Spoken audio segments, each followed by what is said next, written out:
Good. They're good to go. Yeah. Yeah. Great. It's lovely to see all these faces on the Zoom panel. Good evening, everyone. My name is Juhi, and I'm representing Space2b Social Enterprise. The team is here, and one of the co-founders, Janine Laurie, is also on the panel discussion, and we're very excited. Ben Shewry and Heesco, thank you so much for your time and your participation to support Space2b. I would just like to say a few words about the organization Space2b. And it's an art and design social enterprise. It's been in existence for about 8 years. The endeavor of this social enterprise essentially is to support newly arrived migrants, refugees, seekers of asylum, and the local community in terms of skilling themselves, in terms of mentoring, in terms of supporting entrepreneurship. And of course, we have the additional wonderful retail outlet, which is the shop that is on Carlisle Street, on Chapel Street, rather, and beautiful murals outside on the front, many of which have been contributed to by Heesco, who's on this panel discussion. Thank you, Heesco, to have been a long-running supporter of this program and of Space2b. So it's a creative workspace, and we've been doing a lot of various initiatives during the last couple of years as we face the COVID lockdowns and the COVID environment, and continuing our focus on being a business hub and helping provide access to artists, emerging artists, through art exhibitions, some which have been in fact virtual and very successful virtual art exhibitions, I might add. And so Ben and Heesco have agreed to come and support us and talk to the panel and to the community that are joining us today. So without any further ado, I'd like to introduce Ben and Heesco. Thank you. Welcome, gentlemen. Hello. Yes, thank you. I'm going to start off by asking you about the fact that both of you have migrated to Australia over sometime past, and I'd like to ask each of you to address the question in relation to your experiences since you've been here, particularly in the context of our festival, which feels like home, which is the theme of what Space2b is doing and how we have launched this particular session with you. So I'll start with you, Heesco, if you could tell us about your experience, please. Yeah, no worries. Thank you for having me. It's a pleasure to be part of this event. It's yeah, really nice. I've been in Australia for over 20 years now. Like, this would be my 22nd year, and I moved here like when I just turned 20, pretty much. So like it's kind of like I was at this cusp a couple of years ago where I was been living in Australia for 20 years, and 20 years I spent in Mongolia. So like now Australia is technically has become the longest sort of home for me, and made me kind of like think about it quite a bit as well, because like, what is home really, and it is about a feeling, like, and I mean, like, Australia probably can never be home in a sense what I remember and feel, where it's like, my mom's not here, like my grandma's not here or whatever, like, all this extended family and other friends that you can't really replace. But at the same time, my family's here, like my young kids, like they were born here, and they're like, my wife who's like, been like with me for a very long time, like on this journey. And like, so it's definitely a home like that we've sort of built, I guess, so it's yeah, like I like Australia. Right. Well, Ben, I think I'll throw to you now, and perhaps if you both can bounce off each other with some questions, and I'll keep throwing something at you, but over to you, Ben.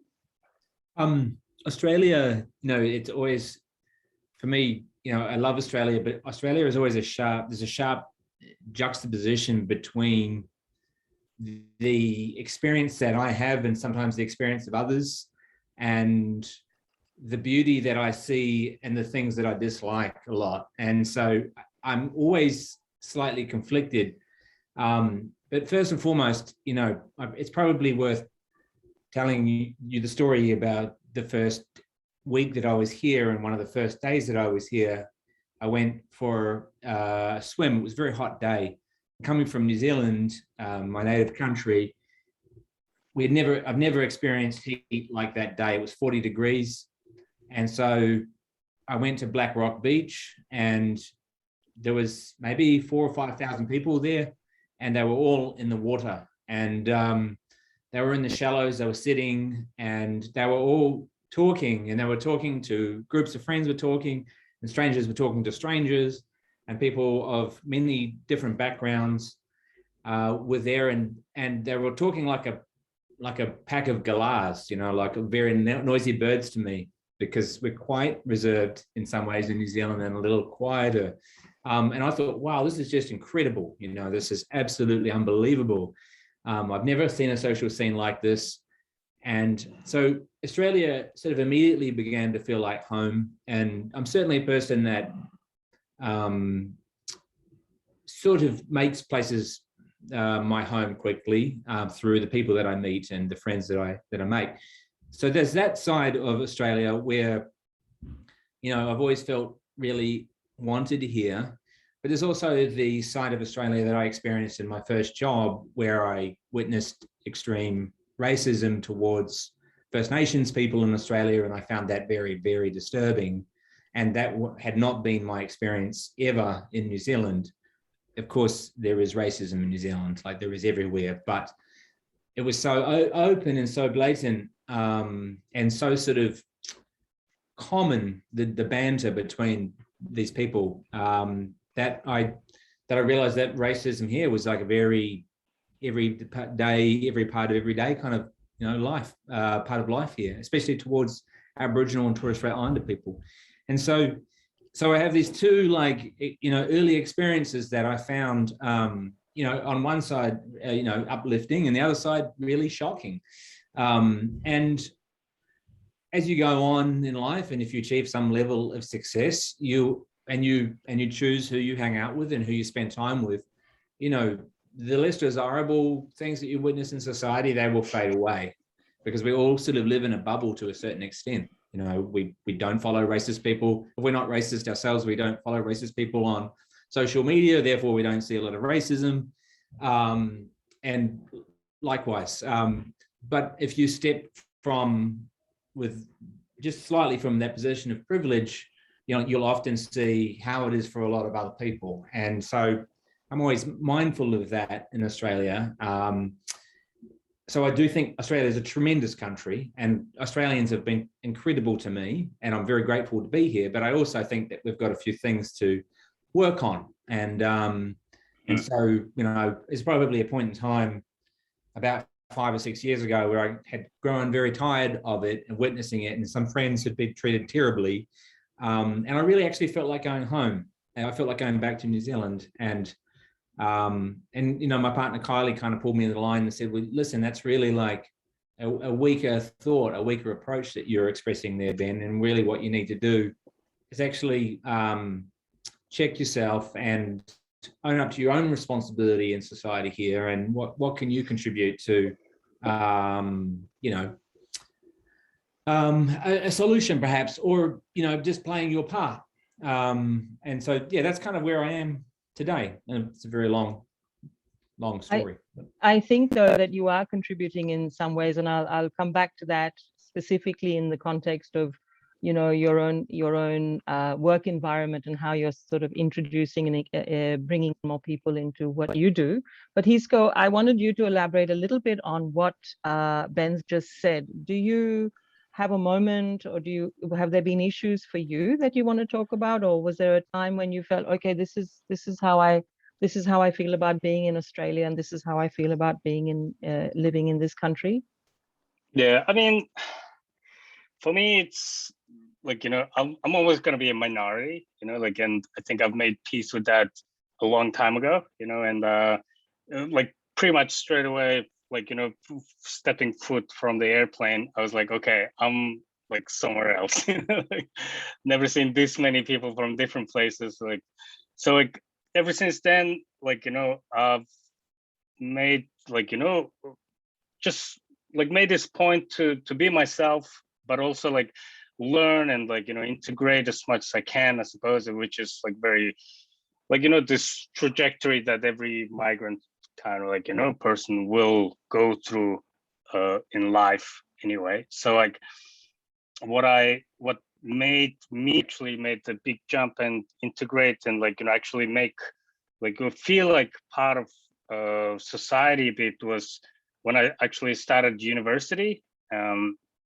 Until then, it was like, I'd studied like language courses, and there was like, private college that I was paying for, which a lot of them are like not really, I don't know, like it's just this kind of like businesses that like, education businesses, not really like, I mean, like they're schools, but essentially they're like full of just other kids like who were like, here to kind of start a new life or whatever, like learn something. And but you would just end up like, I mean, like it's a great community. Like I had lots of friends, but we're all like all new in, in this All place. new Like, and learning as you go along. Yes. exactly. And then when I like managed to get to Sydney Uni, like Sydney College of the Arts, and that's when I like, I'm properly thrown in between like all the Australians and like all the other people like who were like, really like, like pass the test to be accepted at like university. And from then on, it kind of yeah, like it was like struggle town, but at the same time like really made me realize how behind I was in just overall as a Right. as a person, like emotionally, like, educationally. Like I was just like, I all right, this is what it's like, I have a I don't know. question for you, Heesco, Mm. to just from the audience that has come up from Ling. It says, how have you stayed motivated through Melbourne's lockdown period? Well, I mean, it's been hard for everyone, I think, and it's just one of those things like, you have to develop a coping mechanism, you have to like, keep busy. And like honestly, I struggled with a lot of the stuff, like, especially trying to be creative and coming up with ideas and stuff. And like, it just been weeks and weeks where just I was not motivated, but I have these two little kids who like keep me very busy. And like, so whenever I'm feeling a bit down or whatever, like, we'll just go and entertain like them, or like, go for a walk, or like, just come up with a game or something like that. And but And your I'm art? grateful that yeah, like I had lots of sort of like people, like, clients, and like, who, if like we've been talking back and forth for many months now, so like we've become pretty good, like, friends. And a lot of them were very patient and willing to wait. And like and also like another thing I was able to do was to branch out to different things, I guess. And like, my primarily, like, I paint walls, but at the same time, like, I can paint like with brushes, with the digital, like, on the iPad, or like just sit down and draw. Like, there's so many different ways to be creative, like, make something with your hands, so like I utilize those as much as I can, and just, yeah, like, Thank you. keep it sort of going. So I'm going to throw to you, Ben. We're talking about art and food, and you're the maestro of food. So with regards to what Heesco just said, innovating and trying to create a space for yourself in this environment, can you elaborate a little bit about your work and what's been happening on that front in relation to food and just managing? Maybe it's like just worth going back in time a little bit to there's a couple of things I'd like to touch on, probably around my creative childhood, my work, but also how Heesco and I met, because I think that's a really great story. So my childhood, I grew up on a farm in rural New Zealand, and my parents didn't have any money. And one of the main rules was kind of make your own fun. So like Heesco said, You can always find something creative to do. My father, as well as being a farmer, was a landscape and is a landscape and naturalist painter. My mother is a quilt weaver of acclaim, and so we didn't have television until we were about 12, and we had to just utilize the things that were around. Like Dad could take a stick and use a knife to carve it into a possum or something, you know. Really? He has magical skills, and so that kind of rubbed off on me, and it was always about self-sufficiency and independence. And then as I grew older, I was really, like Heesco, I was really into punk rock music and skateboarding and the whole kind of counterculture scene where DIY was really, really important, and not selling out to the man and all that sort of stuff that we used to love so much. And so I brought all of that from New Zealand.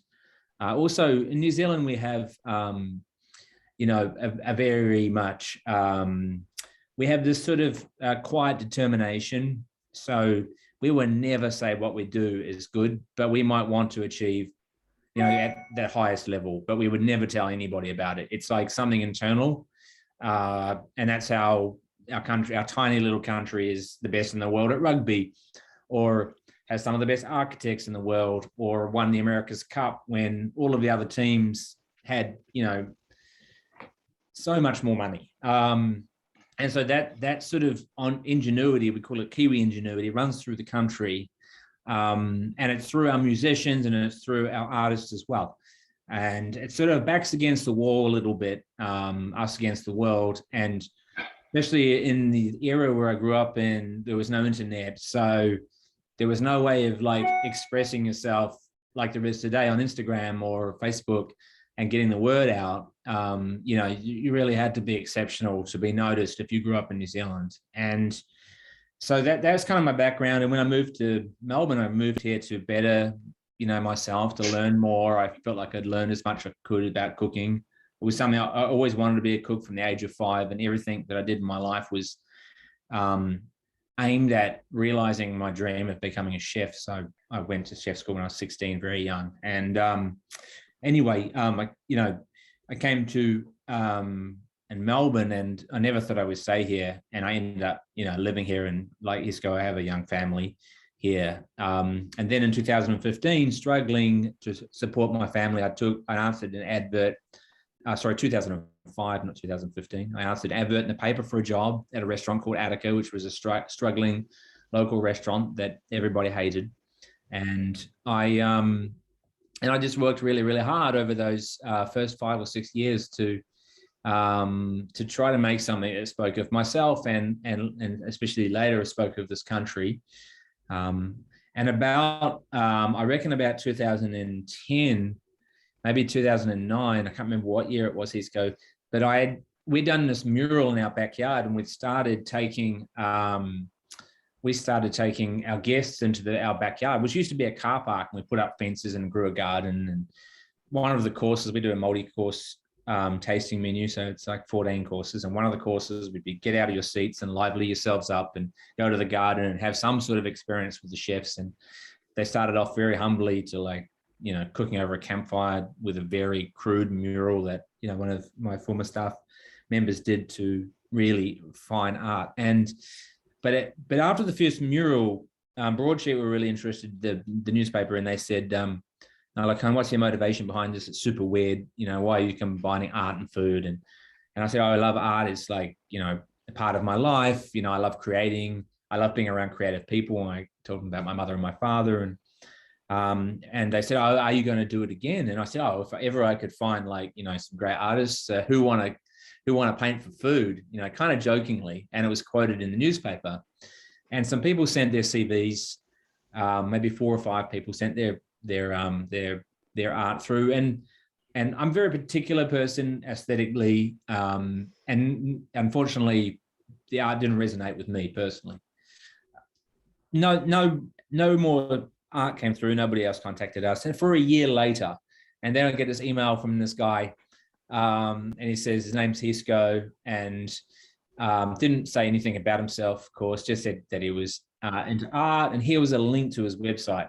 And so I clicked on the link, And I looked at his paintings and I was like, oh my God, like this guy is like crazy. This guy's insane. Like, oh my goodness, like look how good this is, right? Like I couldn't believe the level of talent. I was absolutely blown away. And looking at, you know, paintings and art my entire life, have an eye for it. And I was like, wow, this is next level. This is a serious talent. And so I emailed straight away, hey, yeah, really, you really like, you know, he sent us such a humble email with something along the lines of like, oh, I don't know if you guys are still looking for someone to paint something, but I definitely paint something for food, you know, like it was like this. And I emailed straight back. And so he came straight down actually, maybe that week, and we met in the backyard. And I was like, this guy's super cool. Like, I remember just thinking like, this guy's super nice for one. And I'm always drawn to nice people. And I don't mean nice just as in like, I mean, I should say kind rather than nice, you know. I just sensed that he was a very kind person, and he was really into it. He was like super like, and we had heaps in common. We were talking about music and art and all kinds of different cultural references and things that we liked. And, you know, we had this, you know, we had some synergy with both not being from here. And yeah, and then I said, hey, you know, I've got this idea coming up. Like, would you be interested in painting that? And of course, Heesco did. It was this really amazing mural about the situation with bees and the destruction of bee environments and decimation of their numbers. And he did this amazing artwork, and everybody that saw it was like, "Oh my God! Like, who is this person that's painting this?" And actually, at the time, you're making me blush. Oh well, it got better than this too, I should say. But Heesco at the time, you can take over and keep telling the story now, because, you know, I think you weren't painting full time at that point, were you?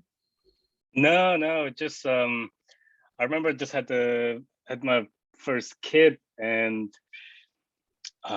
like when I first, like, you know, heard about, like, you know, Attica, was like, yeah, like with the broadsheet ad, a friend of mine sent it to me, and then I looked at it, and I just definitely put it like on my list of things to do, but and then I just got busy, you know, and then forgot about it. And then much later, someone brought it up again, and I'm like, or maybe I read about something in the papers again, and it was like, oh yeah, that I remember like that name. Like, let me check if anyone's done anything, you know, because it was like an ad in the papers, like, you know, I'm sure like if they've done something, it would be like, oh, this is the person who's done it. There was nothing, and I'm like, well, I started wondering, like, so I just shot an email like, hey, I don't know if anyone's, like, you know, done it yet, but I'll do it, you know, like if but it was a long time later, so like, sometimes it's funny how things work out. But it was definitely the case of, like, you know, as soon as I met Ben, and like, well, like I had to do some research beforehand, and I'm like, oh my God, this guy is like amazing. Like, you know, like everybody's known, like, you know, and done so much, like, you know, writing about him. And I was like, wow, I can't believe I sent him that email. I'm so glad you did. Obviously, it was very fortuitous for both of you, and brought you together as well.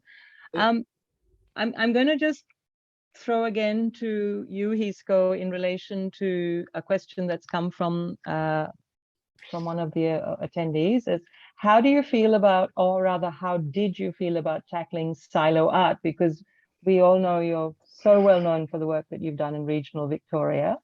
So can you just give us a sense of that, please? Yeah, well, it's a big ordeal, I guess. Overall, it takes almost like about a year or sometimes longer to organize to do one of those. Many moving parts, and, like, you know, you have to pick the right time of the year. Some of the silos were in, like, you know, in operation, so like, you have to work around, like, you know, harvest times or whatnot, you know, and also some of the areas are like really dry and hot at a certain part of the year, or really wet and windy. So it just, yeah, like timing those, and lots of different permits and this and that.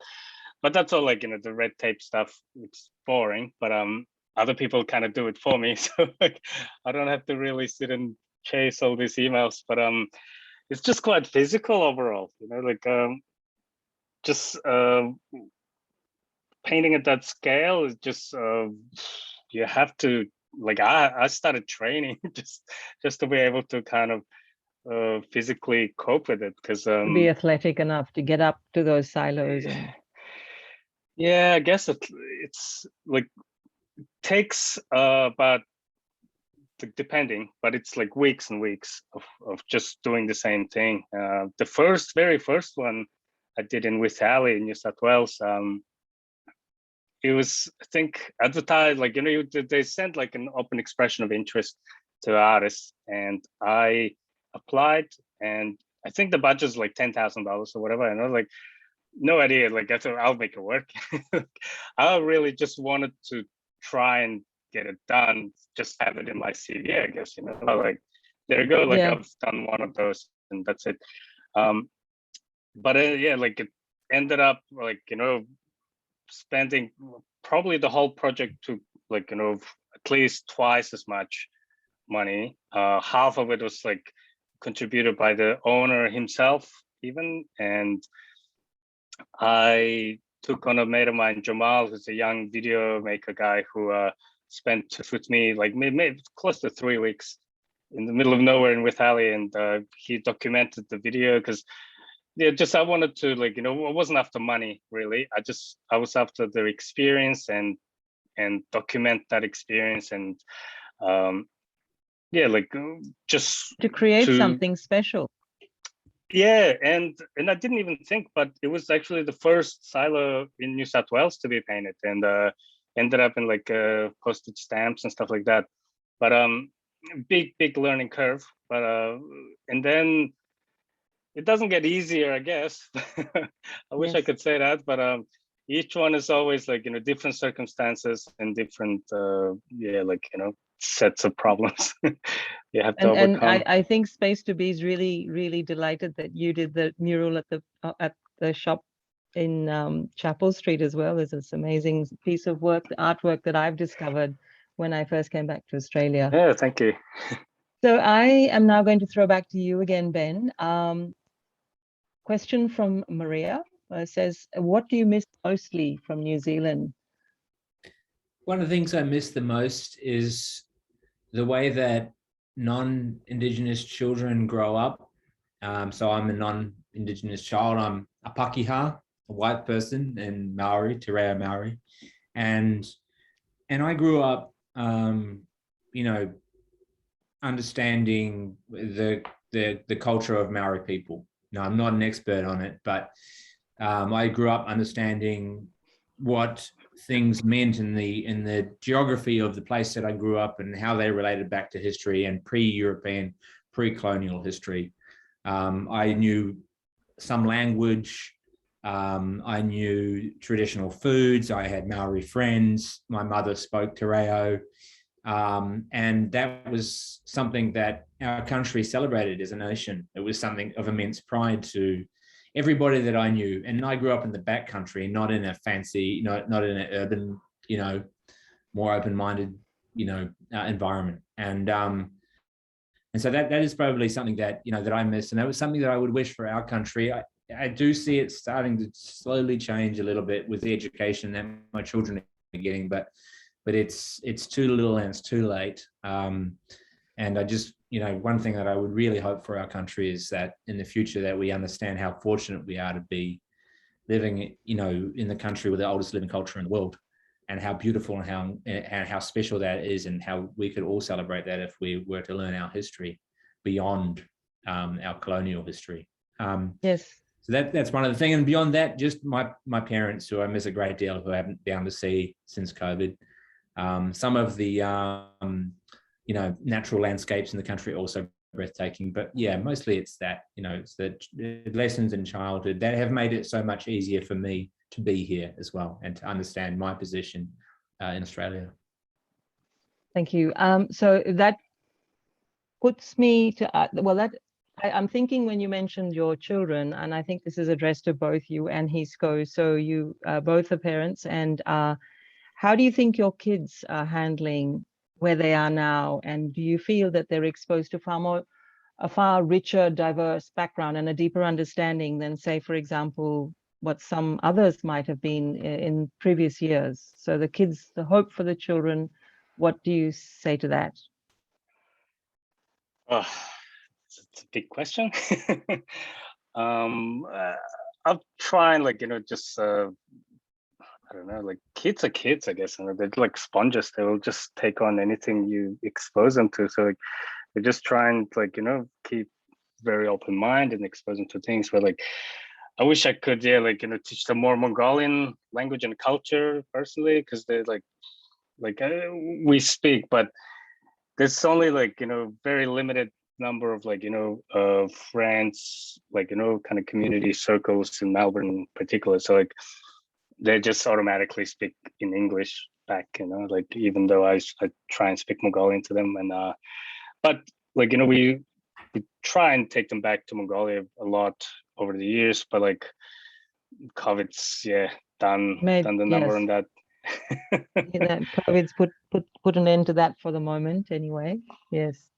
Yeah, but I think overall the kids are the kind of it is. I do feel a bit sad that they have to be in lockdown for this long period, and it's hard for everyone really. But at the same time, I can see how they're adjusting, and the older one who's in grade 3, very independent now. I don't have to do much to encourage her or keep her focused and stuff. They just sits and does it, and she's developed this rhythm of just doing it, whereas the younger one is in prep. Forget about it. She just wants to play and muck around, and Ben, do you want to add something to that? Yeah, I mean, I have older children than Heesco. My oldest Kobe is 17, nearly 17. My middle child Ella turned 15 on Monday, and I have the youngest daughter Ruby, who's 11. I mean, I think it's very important for me, and I feel like it's my responsibility to educate my children the best of my abilities on the history of the country, as I've touched on. So that means, that my children have been very privileged to spend quite a bit of time on country with Aboriginal people, with friends. So there are some growing understanding of our history. I like to promote tolerance always with my kids, and resilience, and I also like to remind them of the lucky position that they find themselves in as well, and that not everybody gets to live a life like they do, and that even my childhood was not like their childhood.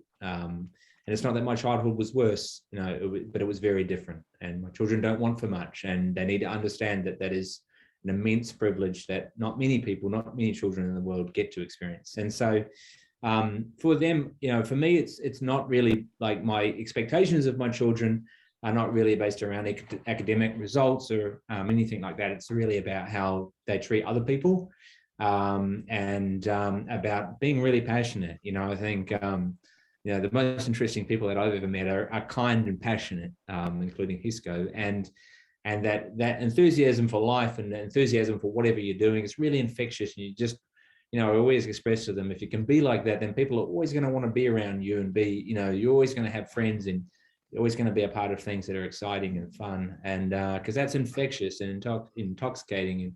And I'm no different than that. I employ over 40 staff here, and so many of them are so excited about life and about projects, and that fuels me and drives me on. I'm motivated by that. So I try to just try to raise them the right way, and just support them in this time. It's not been easy, and especially on the older ones, it's been really hard. I think children have it the hardest in society at the moment with this. Us parents and adults do a lot of complaining, but really I think it's the kids that have it the hardest. Yeah. So you and Heesco were brought together because of art and food. It was the intersection of art and food. I have a question here from the audience again. Is there more to the connection of art and food that you'd like to talk about? Yeah, I mean, on my side of things, my industry has been very reluctant to call food art. We would generally more refer it to as craft, but now even craft is being seen as art, and rightly so, in a lot of areas. And while I suppose if it is art, what we do, in my world, it's egotistical to call your food art in a way. Like I don't want to use the word, but you're like, great, you're a jerk, or you're up yourself a little bit. But I think there is an element of it, and because art is such a passion in my life as a collector and as a creator, and because I have so many friends in the community and my family, that it's natural that all of these, I just try to run this wildly creative business where all of my passions selfishly are brought in, no matter what it is. It could be as far away as snowboarding to cycling to music to art to, I don't know, events, whatever it might be. I'm going to try to, somehow connect it here. But art has played a really important role at Attica in many, many ways, not just from visual artists, friends like Heesco, but also to many great Australian ceramicists who've made, thousands of plates for this restaurant, to people like the Jampi Desert Weavers, to woodworkers, to musicians, to every sort of creative endeavor has definitely had, some time here as a part of the experience. Because all of these tiny little details that you might experience when having a meal here, none of them can be overlooked, because they're all adding up to tiny percentages into something that are greater than the sum of parts.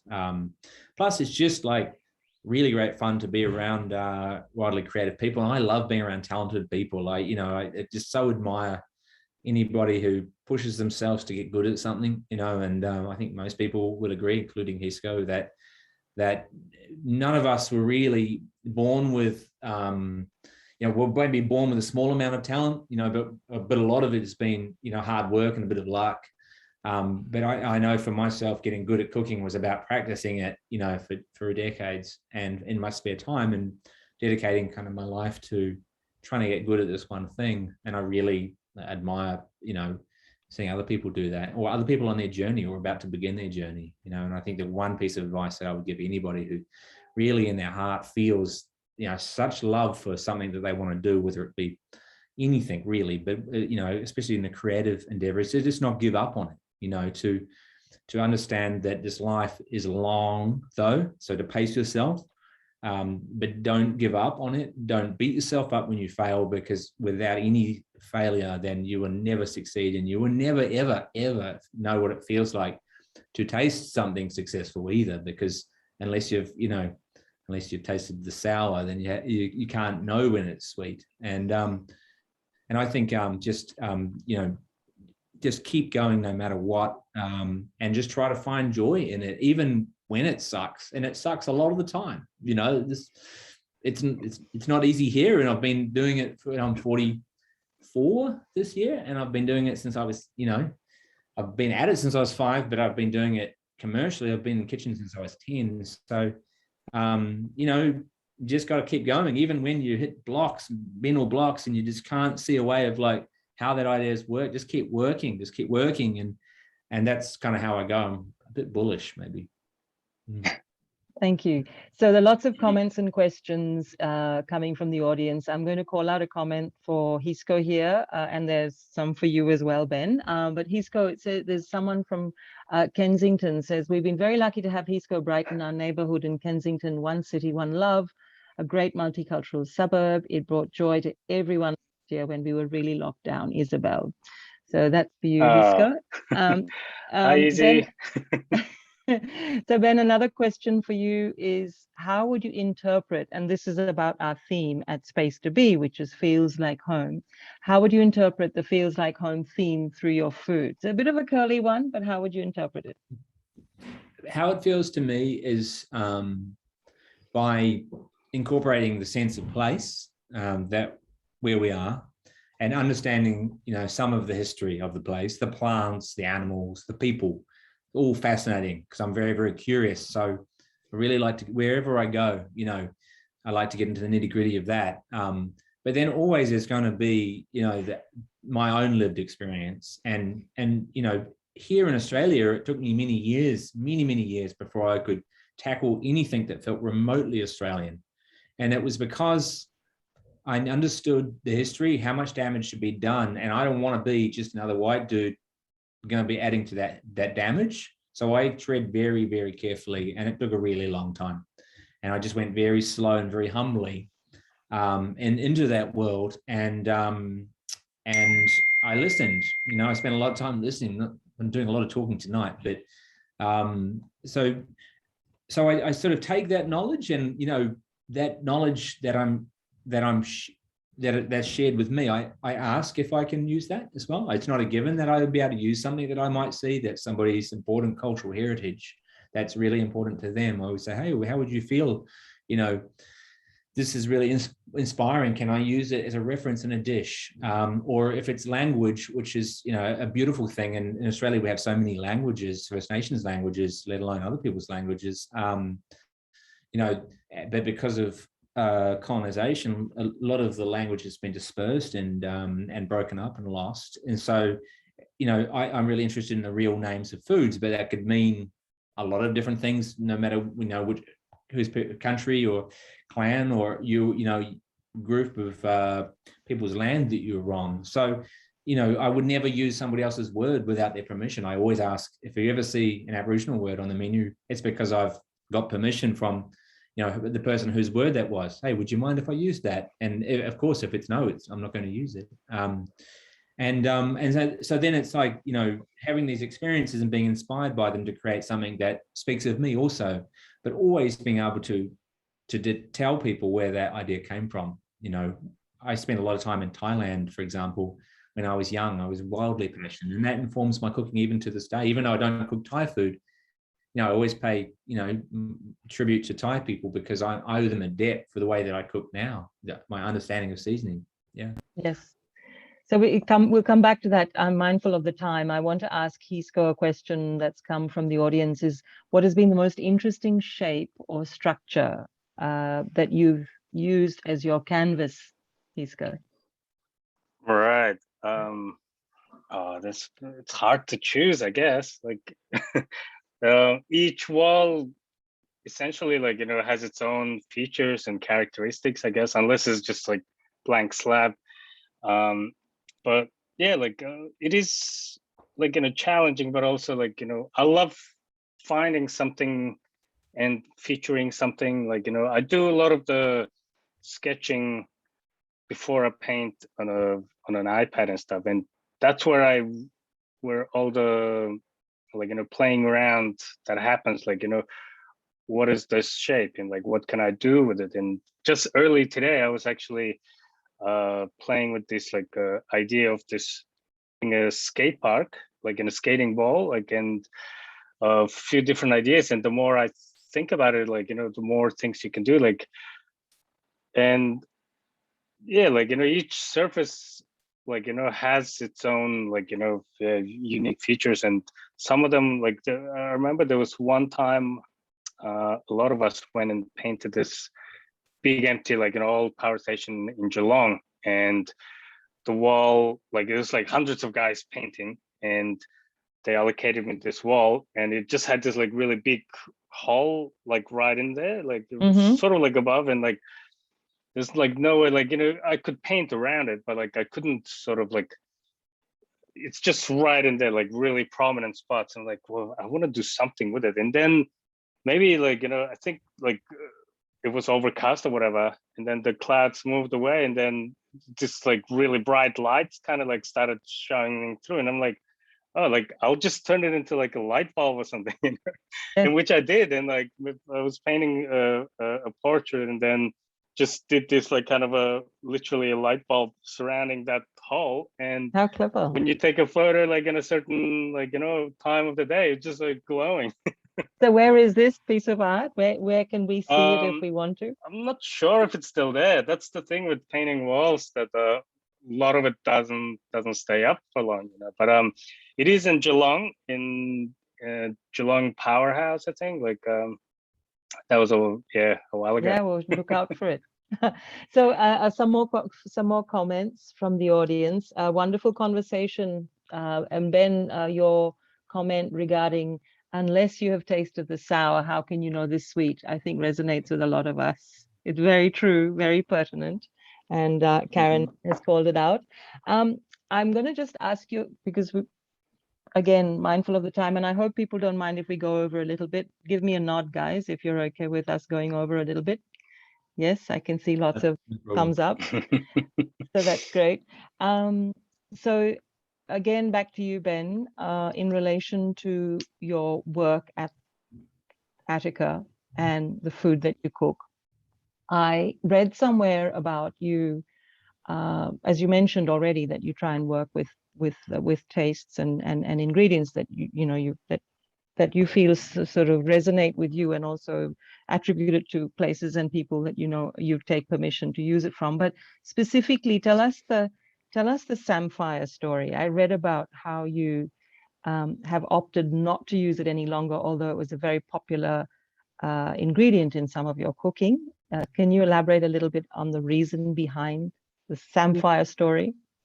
Well, in trying to find my identity in Australia, it wasn't easy in the beginning, because none of the foods felt like they related to me in any way. So if I would go to the butcher, there would be a chorizo sausage that was Spanish. And while that's delicious, I don't want to put that on a plate because that doesn't represent anything to do with me. I have no Spanish heritage. That's just an example of kind of how I felt. Everywhere I looked, I saw references and foods from other places, and none of them felt like mine. And what did feel like mine was one of the ways that we'd fed ourselves growing up without a lot was that there was always wild plants, in the area, and particularly shellfish, seafood, seaweed, berries, and some animals that my father would hunt for. So that was kind of a very, in the late 70s and early 80s, it was a very normal thing to utilize this food, and everybody in our community did. It wasn't anything fashionable or trendy, and the word foraging would never even been known.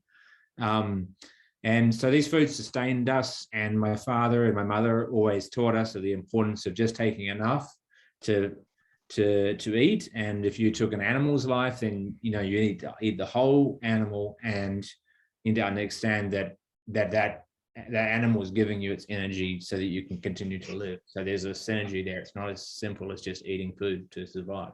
So that's something that I learned, had reinforced in me quite heavy-handedly, I might add, from my parents. And so that was sort of my food identity, was these wild foods and the foods from my mother's garden and the foods of Maori culture and Maori cooking.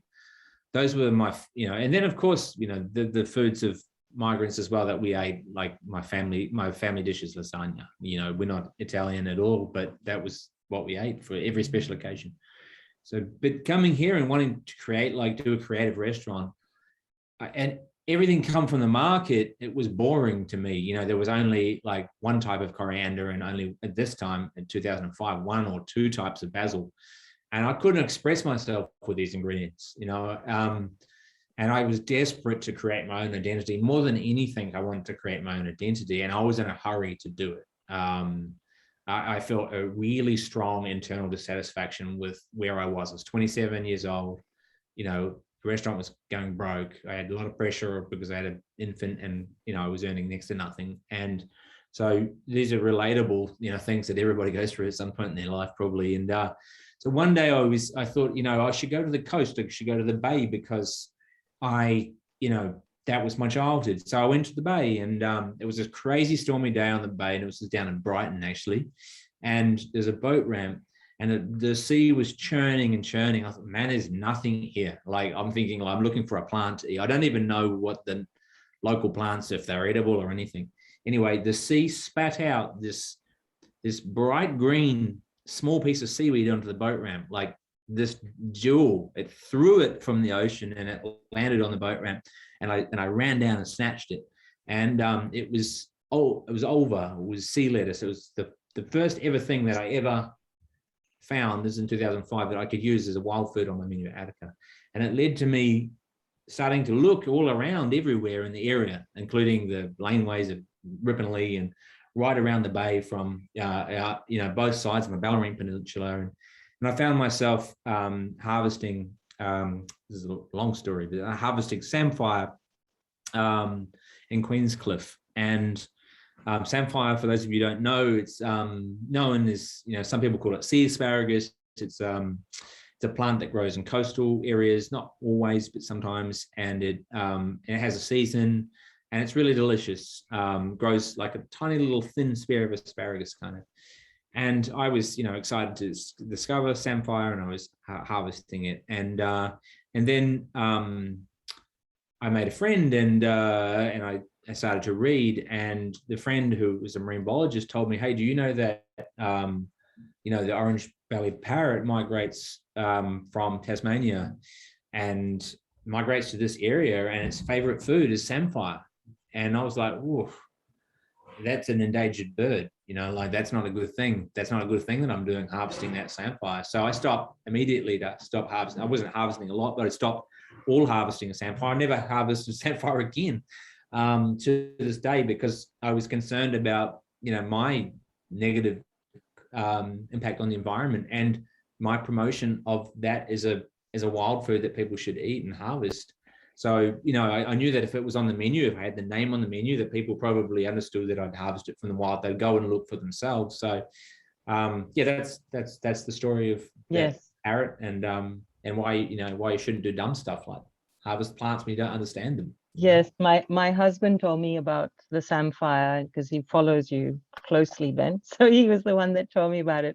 And I have a comment here from someone saying, "How about saltbush? Does Ben use saltbush? There's so much along the beaches of Elwood." I think we know about the saltbush lamb roast. Am I right? I love saltbush, and saltbush is something that we can harvest and not worry about parrots. Or any creatures. So grey saltbush, or Atriplex cinerea, which is the one that is mostly bayside here, that is like my favorite native plant in Australia. And I liken that plant to the cockroach, because if the end of the world ever comes, one thing is going to be left over is the cockroaches, as they say, and the other thing is going to be that plant, that samphire, because it's indestructible. And it's also universally delicious. It can be prepared in a myriad of ways. It's something that we shouldn't be eating lettuce. We should be eating, native samphire. And the tremendous Aboriginal woman, Truganini, was named after that plant as well, which is extra special. The Bruny Island Aboriginal woman. Yep. Yes, that's an important connection. So Heesco, now to you, in relation to, we've talked about rules, we've talked about your art. I want to bring you back to Space2b, which is where, you're doing a lot of work and you're supporting artists through your mentoring. Can you just tell us a little bit about that, so that, we can learn from what to look forward to and what has already happened at Space2b? Right. It was a couple of years ago that I got involved in painting the mural, which is on the side, with it's all like it depicts a woman from all different backgrounds, and it was just this sort of like a nice message. And it was the name escapes me, of an organization called Andrew, who also contacted me initially, and I was put in touch with Janine and Space2b guys, and we started working. And that at that time I had really busy schedule, traveling everywhere where we could travel. And I remember I was in Mongolia and then in Russia painting these festivals and stuff, and then I had to fly back, and I think the very next day I had to come and paint that that wall. And everybody's well, don't you take a day off? And I wish I planned it a bit better.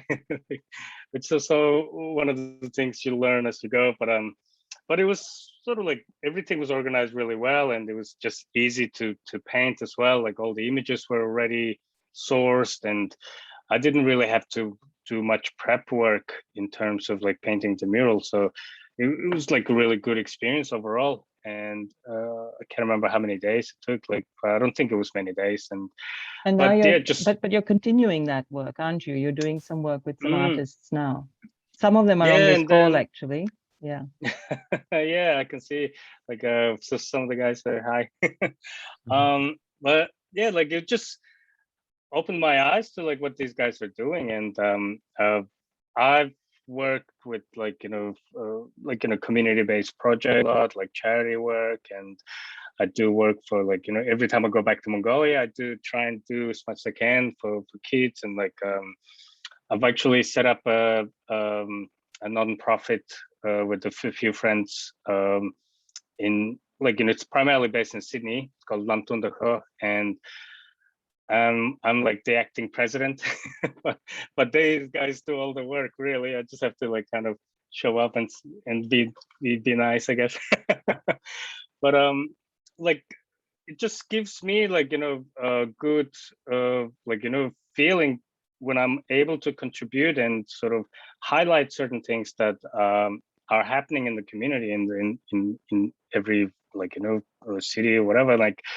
And I do have like a little platform that some people like kind of keep an eye on. So like instead of like I could just carry on and do my work, and like life is busy as is, like, but there's something always kind of pushed me, like, I guess it is I gotta give credit to my parents, I guess, who made me like raise me this way, where I have to like kind of give Contribute. back. And yeah, like and especially like being a migrant in Australia, and knowing the struggle of people like who come through, especially like like when there's like visa problems, there's like hard to find jobs, like language issues, and I had to overcome all those things, and so like I know firsthand what everybody's going through. So with my work, I try to like look like there's people like they hear that they're part of the society, like and let's like it's kind of like my way of putting them on this little pedestal and say like just briefly like look at this, like and that's the power of working in a public area, where like I can just paint it on a like canvas, and how many people are going to see it, whereas on a wall it's like just you're like projecting it onto people. So yeah, and you're going to be doing something with, I think, a group of 4 artists in the coming months, weeks, well, when it's time, the time is right. I know, yeah, we were meant to do it like a while ago, and but yes, sadly the lockdowns made it not possible. But yeah, it will happen. It will happen. We're confident it'll happen. Positive, yeah. Yeah. So on that note, though, I'm gonna ask you, Ben, there's a question that is being asked, which is, you've had to do a lot of innovation with Attica because of COVID. So how do you see Attica's future post-COVID? Oh, it's I don't think anything in life is certain, and we all need to learn how to accept change, and that's me included. And probably if there's one, silver lining of COVID, it's that I learned that I need to be more fluid and just more spontaneous than ever, and to really, ride it by the seat of your pants, hold on. I think, in business, it's important to keep the community in mind. I think the businesses that I admire the most have always, kind of got that at their core, that they stand for something more than just making money. And so for me, that's something that I've been incredibly humbled to be able to have experienced, because, my business prior to COVID, it was, never a snobby place and never elitist, but the price that it really does eliminate a lot of people from being able to come. And that was something that was always bugging me, but there's not anything that I can do about it. That's the cost of making something crazy with 45 staff, on very thin margins. But one of the things that was really reassuring was when COVID came, was how the community supported us, in our time of need. And there was a point where I despaired with my partner, Kylie, where we felt like, we have a sort of business that does delight work in the community all the time, every week, and something every day, but we don't talk about it. It's not part of, our promotions. It's not part of our business plan. It's just stuff that we do that gives us great pleasure, and we feel like it's our moral responsibility, but we don't feel like this is something that we need to be shouting from the high heavens on social media or in the paper, because it's something we need to do as privileged people. And so, but there was this one sort of feeling sorry for ourselves moment where we thought, wow,